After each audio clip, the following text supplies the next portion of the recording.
Hello guys, ഞാനിപ്പോൾ ഉള്ളത് കൊല്ലങ്കോട് വെള്ളിരിമേട്ടിലാണ്. അപ്പോൾ ഇവിടെ നമ്മൾ വീട്ടിലൊക്കെ കുടിക്കുന്ന അതേ രീതിക്ക് ഒരു കിടിലൻ ചായ കുടിക്കണമെങ്കിൽ നമ്മുടെ ബൈക്കൊക്കെ നിർത്തുന്ന അതിൻ്റെ ഇപ്പോൾ തൊട്ട് താഴെയായിട്ട് ഒരു കിടിലൻ ചായക്കടയുണ്ട്. ചായക്കട വളരെ ചെറുതാണ്, പക്ഷേ ചായ നമ്മുടെ വീട്ടിലൊക്കെ ഉണ്ടാക്കുന്ന അതേ രീതിക്ക് നല്ല ടേസ്റ്റാണ്. ചായ മാത്രമല്ല, കൂടെ നല്ല കടികളുണ്ട്. പൊക്കോട, പിന്നെ ബജ്ജി, മുളക് ബജ്ജി, അങ്ങനെ.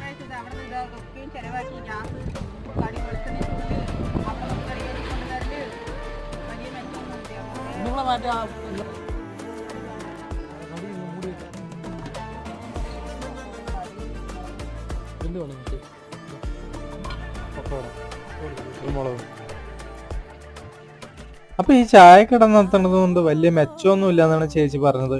പക്ഷെ ഇവരുടെ പൊക്കവടയും മുളക് ബജിക്കൊന്നും ഒരു കോംപ്രമൈസും ഇല്ല. അപാര ടേസ്റ്റ് തന്നെ. ചായയും അടിപൊളിയായിരുന്നു.